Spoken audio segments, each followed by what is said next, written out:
Hello and welcome to the Daily Mill for Tuesday the 30th of September 2025. Big news today. Big news. Mihailo Ivanovic has signed a long-term Millwall contract. And this is from millfc.co.uk, the club's official website. So here we go. So Millwall Football Club is delighted to announce that Mihailo Ivanovic has signed a new long-term contract at the Den. The 20-year-old striker who joined from Vojvodina in the summer of 2024 has put pen to paper to remain a part of the Lions squad for the upcoming years. Really? You sure about that? You sure about that? You sure about that? I think, once the offers come in, I don't think if he's not going next summer, he will be going sooner rather than later. I think this was just about him getting more money. So Ivanovic scored 14 times in 40 appearances in all competitions for Millwall in 24-25, becoming an instant fan favourite in the process. The Serbian frontman also scored the club's goal of the season in January 2025, a stunning effort at Luton Town. I'm pleased that Mihailo has signed a long-term contract with the club, Steve Gallen, the Lions Director of Football, said. It's something we've been talking to Mihailo's representatives about all summer. We were both consistent. We didn't want Mihailo to go, and he didn't want to leave. And we had a lot of inquiries and offers from Mihailo over the summer, but we didn't accept them. And this new contract is just a reward for a very good first season in English football, and we hope he keeps improving and scoring goals. We certainly do hope he starts doing that. There you go. Good stuff. Hopefully, that's all the nonsense out of the way, and we can focus on scoring goals, and you can start tomorrow against Coventry. How about that? Now, plenty of Coventry tickets available, but the tickets for West Brom game on Saturday are limited. There are only 1,000 tickets in the home end left. And this is, again, from the club's official website. Limited tickets remain for Saturday's Sky Bet Championship meeting with West Bromwich Albion. The Lions welcome the Baggies to the Den this weekend. Kick-off at 3 p.m. with just over 1,000 tickets left to sell in the home areas of the stadium. If you are looking to buy a ticket to this game, get in touch today, even though it is 3 days, 17 hours and 30 seconds away. There's plenty of Coventry tickets on sale, and that's only tomorrow. I think it's a weird one. I think it's because we don't usually play our midweek home games on a Wednesday. They're usually on a Tuesday, so I think people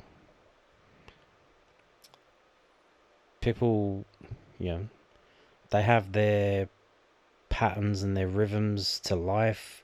They got, we're going to do this on a Wednesday, and certain things that they have to do in their lives, and say, don't do it on a Tuesday because Mill might be playing on Tuesday. So, no, it's on a Wednesday. Oh, okay. So not only that, but the midweek games, now that they are all on Sky Sports Plus, I think it's I think a lot of people are voting with their feet and just staying at home. It's a hassle travelling to the ground now. It's a hassle. 20 miles an hour. The trains are rubbish. It's all the roads are closed. I think they should have reopened now. No, I think it's reopening soon. Weatherspoons is opening today or tomorrow. The new one at London Bridge. So it might be improving. But we'll have to wait and see. Now, we got this from nzfootball.co.nz. New Zealand, that's what that means. 2 new game names in all-white squad to face Poland and Norway next month. So the October international break. It's going to be the last one for a while. I told you about this video last week. They have removed the October international break from next season, and instead they're gonna be doing the September one is going to be double bubble. It's going to be a 3-week break. Yes.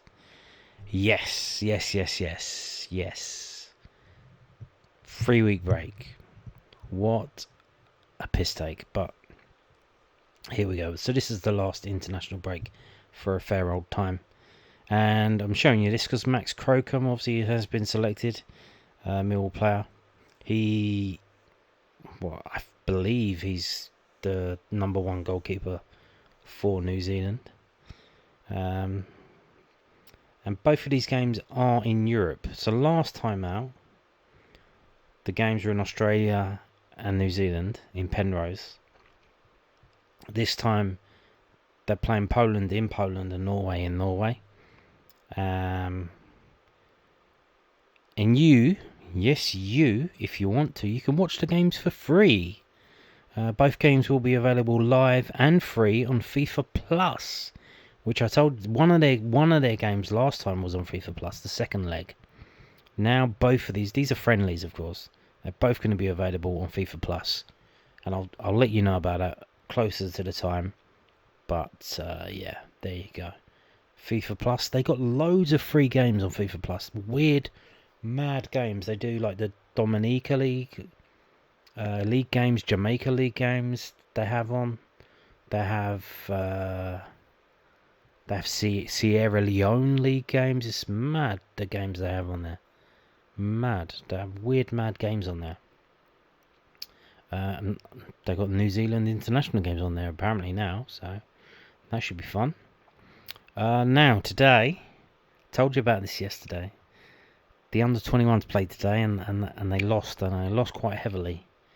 They did put out a very young team, but yeah.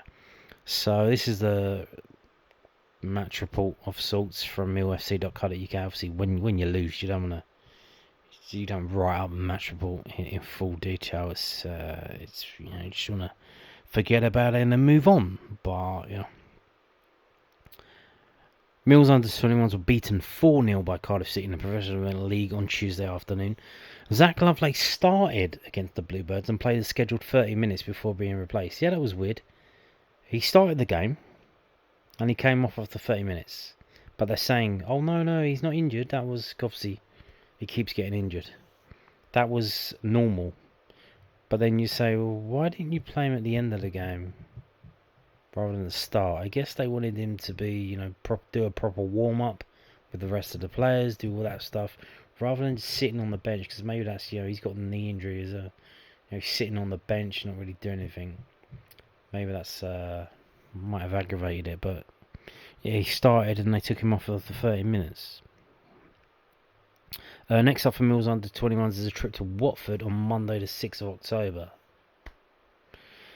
So the team was as follows: Evans, Beaumont, Drake, Payton, Forbes, Mansour, Lovelace, Vieira, Frankie Baker, Celestine Charles, Kendall, and the subs were Nidicum, Kirby, Thomas Smith, Friedman, and Parks.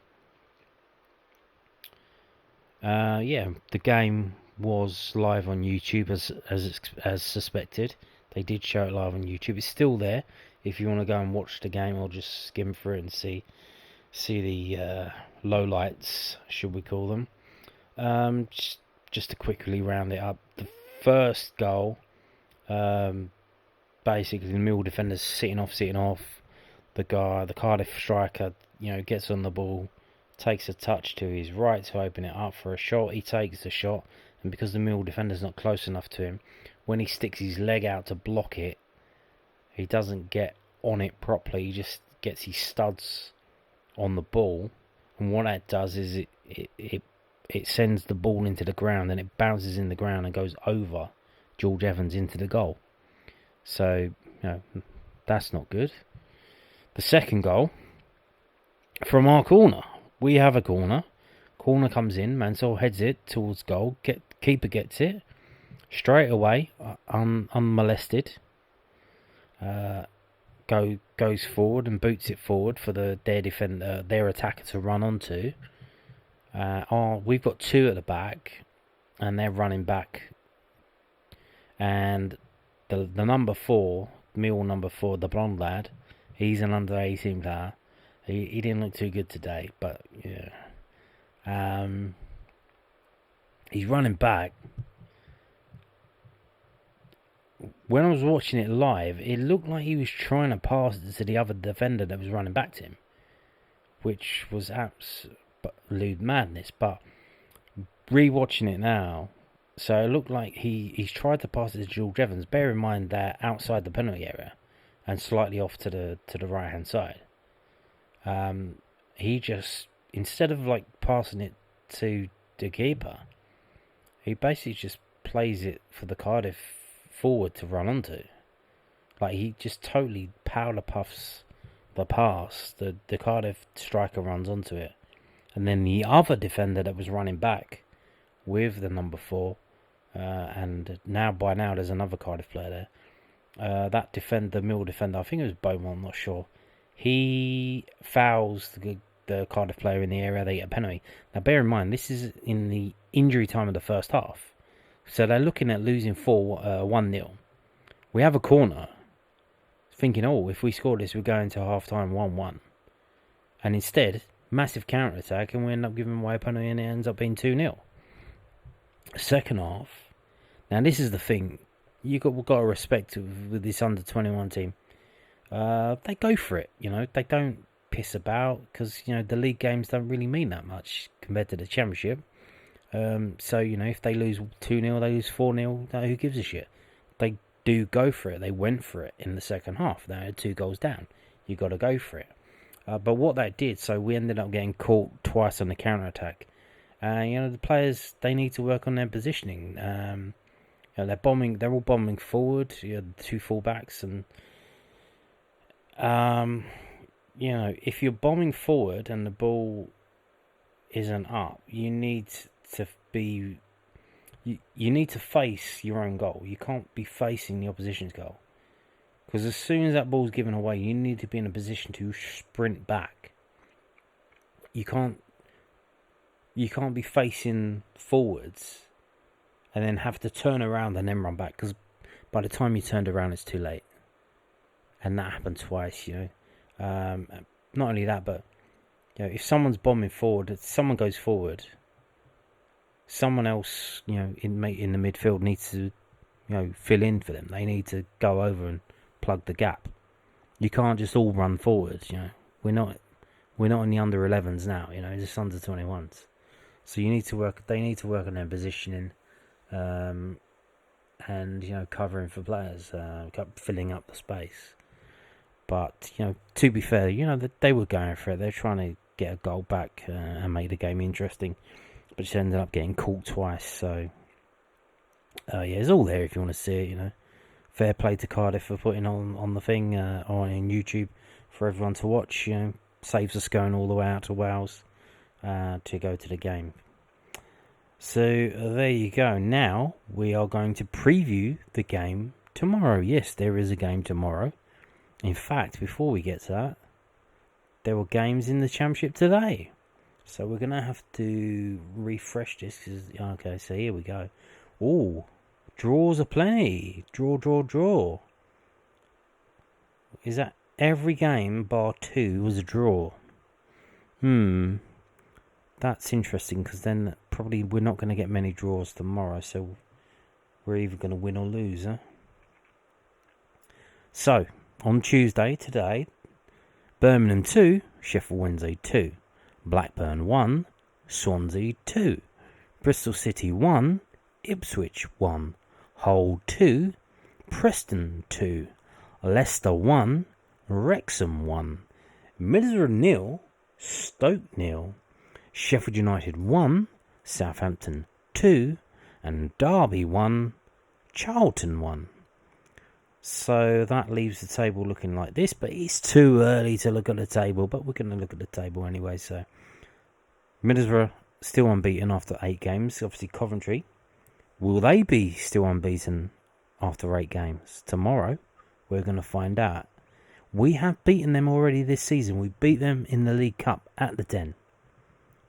Wouldn't be a surprise if we did beat them in the league. Yeah, you've already done it. Just do it again. Sheffield United, they won. Who did they beat? They beat Gareth at Oxford on Saturday, and now they lost at home to Southampton. So they're still not there yet. They're still not there. They lost to the Southampton, who are up here, but they beat Oxford, who are here. So maybe they are where they belong, where they deserve to be. I don't know. But, yeah. It's not looking good for them, is it? And they've only scored 3 goals, which is good because it puts our 6 goals, it makes us look good, because we've only scored 6 and 7. They've scored 3 and 8. So there you go. So we're playing Coventry tomorrow. We're playing West Brom on Saturday. Now, interestingly, who are they playing tomorrow? Well, that's Saturday. They're playing Norwich. They got Norwich away. Interesting. Okay. So, yeah, that's what happened today. So let's get into this. The game is on television. It's on Sky Sports Plus. This is from livesoccertv.com. So we go down. Where is it being shown around the world? Not a lot of places on television. Apparently it's being shown on Bet365. Again, I don't know how that works. I think you do need to have some money in your account to watch it. And obviously you do need to set up an account. In Ireland and Great Britain, it's Sky Sports Plus. In the USA, it's Paramount Plus and Amazon Prime Video. So there you go. Now, moving on to this, 11v11.com, the historical record of games between Millwall and Coventry. In fact, this isn't the first game, because if we have to go down before the name change, when we were called Millwall Athletic. Millwall Athletic, 1908, Southern League First Division. For some reason they have these games on there. So we've got these, 5 games, 6 games. First defeat, 14th of April 1911. But other than that, pretty convincing wins. 3-0 win, 4-0 win, 4-1 win. And then we go all the way up. So 1914, and then we don't play them again until 1927 in Division 3 South. So I don't know what went on there. Obviously, we entered the Football League in 1920. 1927, a crazy year for scores. I think this was the year they changed some kind of rule, maybe the offside rule. We beat them 9-1, which I believe is still a record. It's this game, and I think it's a game against Torquay. We won 9-1. And that's our best ever result, winning 9-1. Madness. Can you imagine that in these days? I fucking hell, I'd love 9-1. I'd love to score the 1. But yeah. We have a bad little spell in the 1930s for some reason.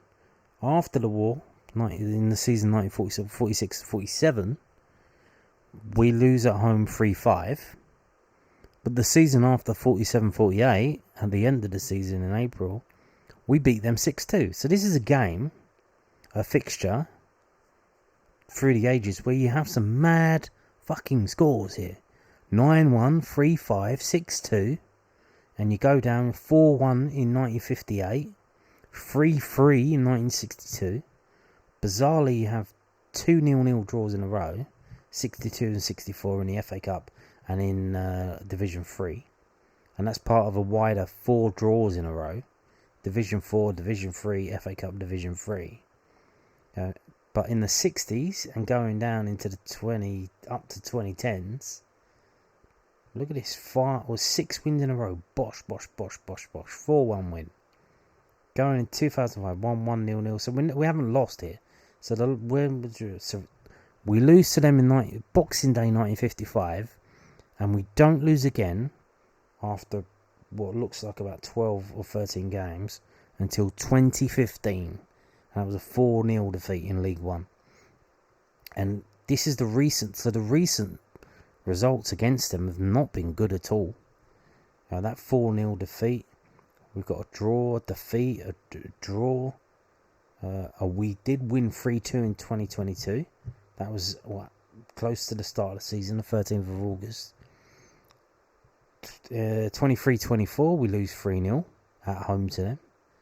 And then, what's this? This has got to be 24-25. So this is last season. We lose 1-0. But this season, we've already beaten them. We beat them in the League Cup, which was nice. And we rotated our team. They rotated their team. But when they were losing 2-0 after 76 minutes, they flooded, they brought their good players on. Because their good players were on the bench. The Hadji Wrights and all this. And then they ended up we were 2-0 up. Luongo scored and then Kamal Grant scored in the 76th minute. We're 2-0 up. And they bring the big guns on and they end up getting a penalty in the 89th minute. So, although, Crocombe was in goal for this game, we got Bender. We assume it's going to be Bender in goal for the game tomorrow. Is that going to make a difference? I don't know.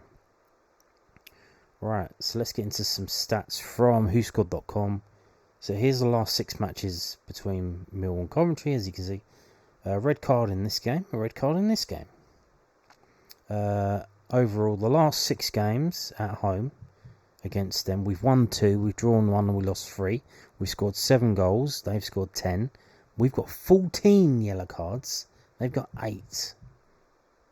Okay. If we go down, if we look at the form table, actually, well, the form table is going to look like a table, isn't it? Because there's not that much to go on. We'll ignore the table. So what you're seeing here in the middle, Mill's home games this season, and Coventry's away games this season. So Coventry are second in the league, but they've only won once away from home so far this season. They won 5-3 at Derby. Mad result. They won 5-3. In all the other games, they haven't won. So, I think because it's so early on in the season, obviously the home games and the away games, the advantage that you get in whichever one you're better at. For us, it's our away form is actually better. It's kind of skewing the table. So they're only 2 points ahead of us, but they've only won 1 away game. Now we, on the other hand, we are kind of dog shit at home. Middlesbrough game was awful, absolutely abysmal. We lose 3-0. We changed the players and we actually end up winning 2-1 against Coventry in the Cup. The Wrexham game, again, we had way more shots than them, and we couldn't hit a cow's arse with a banjo. They ended up, getting the 2 goals. And obviously, the thing with their goalkeeper pretending to be concussed so they could use the concussion substitute. Obviously, what's happened there then? Did anything happen with that? That was on the 30th of August. They had 10 days to explain, to provide medical evidence that he was concussed. Yeah, sure they did. And then the Watford game, we won it, but Negley scored a free kick and early on, after about 10 minutes, and we're defending for like 70 minutes. We didn't play well in that game. We were really bad in that game. It was like going back in time, firing up the DeLorean and watching Gary Rowett manage Millwall. You go 1-0 up and you just defend for the rest of the game. So that was so bad. So what's going to happen tomorrow? Fuck knows, I don't know. But you got a team that's not been good at home versus a team that's only won 1 away game, but they are second in the table. If we go to their home games, so there you go. They haven't lost at home yet.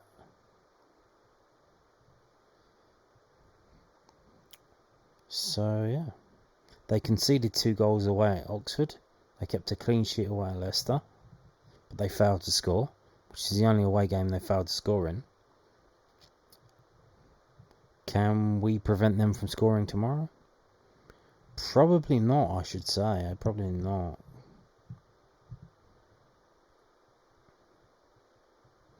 So there you go. So let's get on to, before we do it, match facts. There have been under 2.5 goals scored in Mill's last 5 games in the Championship. Coventry are undefeated in their last 8 matches in the Championship. That is true. They only lost to us so they haven't lost in the Championship in 8 games. So that's going back to last season as well. The only game they've lost this season is the cup game against us. Now get onto the prediction from WhoScored.com.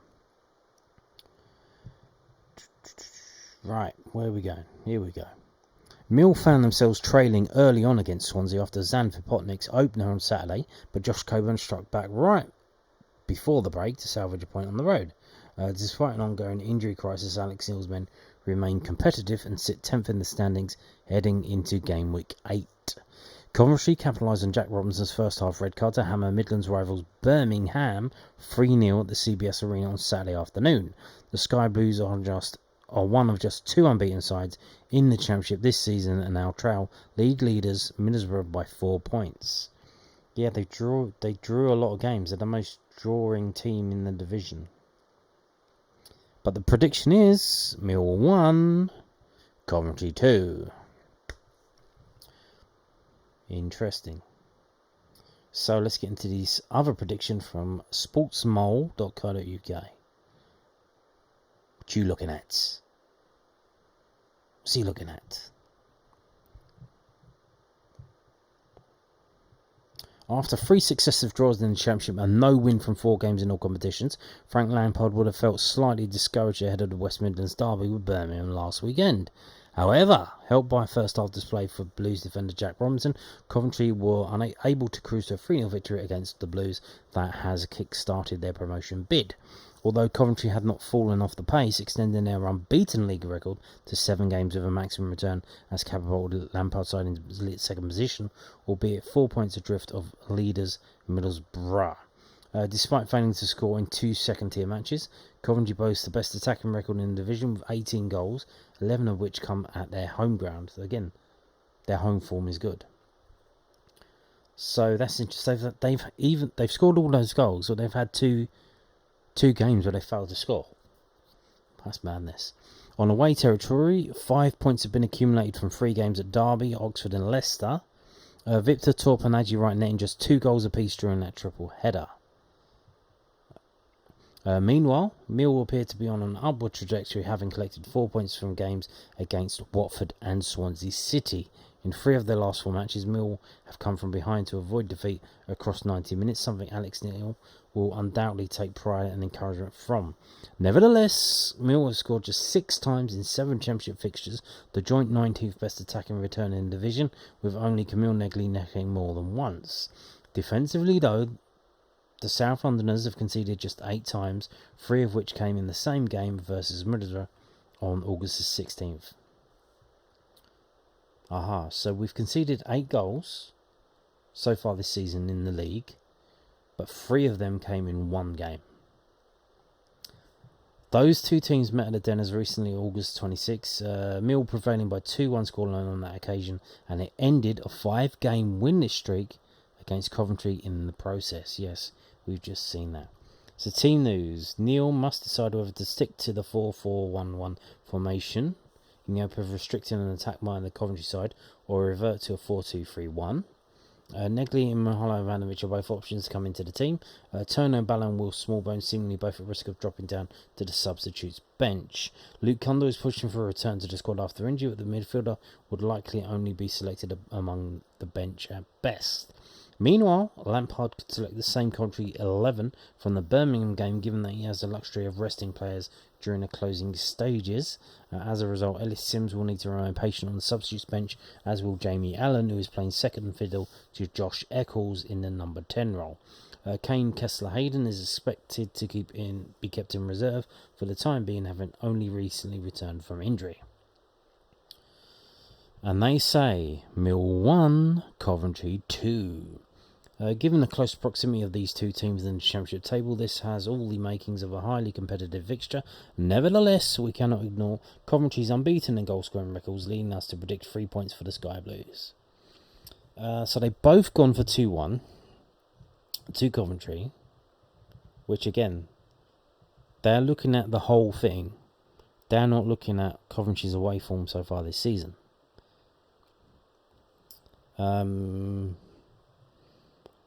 You got to think that we've got to be getting better than what we're doing at the moment. We've got players coming back. Hopefully Alex Neil is going to change things. We've got, we're playing Saturday, Wednesday, Saturday. If you've got the players in the squad, rotate them out. Don't feel we have to play this guy. I would say the only players that we have to play, you probably Crammer, Cooper, and Coburn, really. All the rest, you can swap them out. Much of a muchness, to be fair. Put Harding in for Leonard, Sturge on for Brian. Billy Mitchell for Luongo. Put some fresh legs in, see what happens. It worked. You did it in the cup game and it worked. So we'll see what goes on. But again, do we change formation? Do we play 5 at the back? But then here's the thing: if you play 5 at the back, what are you playing 5 at the back for? Because you've got 2 fullbacks bombing on to do what? To cross balls into Coburn, who's up front in his own, or do you get them to bomb on to try and force corners? Because then when you get corners, you go, right, everybody get up there. If you play 3 centre-backs, you're going to have Taylor, you're going to have Cooper, you're going to have Crammer, and you're going to have either Coburn or Ivanovic. So you've got 4 target men up front from a set piece. So again, very interesting to see how we play, what we do. Again,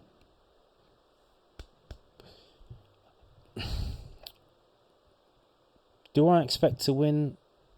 No. Could we win? Yeah, we win these games all the time. They're unbeaten in the league so far. We beat them in the cup, but they're unbeaten in the league. We beat these teams all the time. It's the shit teams that we struggle with. So top of the second in the table or third now because Stoke took their place. We can beat them. Wouldn't surprise me if we did. So we'll see what happens. Coburn's got 1 goal now. Hopefully, he's got a taste for it now. He wants some more of those delicious goals. Yum, yum, yum. Let's score a hat-trick. Hey, how about that? So prediction. I got the last prediction right. I went 1-1. This one, I think this is a lot harder. But I think we could win it. Can we keep a clean sheet against them? Probably not.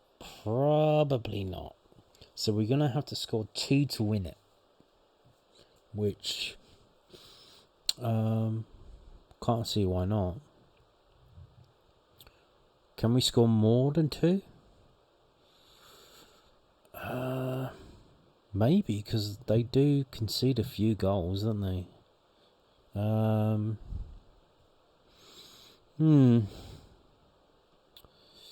Let me go back. Go back to the history. So what is it? It's going to be October, yeah? Have we played them at home in October before? 4th of October, we won 2-1. Okay. Any other? Just 1 game at home in October. Okay. That's kind of mad. All of these games, and only one of them was in October, and we won 2-1. And that was the 03-04 season. So, 23 years ago, 22 years ago. Madness. Absolute madness. I'll just stick with a 2-1. I think we're going to win 2-1. Wouldn't surprise me. But yeah, that's third in the table. They're unbeaten in the league. We beat them in the League Cup. Yeah, we can win this game. Yeah, 2-1. We're going to win 2-1. And on that note, thank you for watching, and goodbye.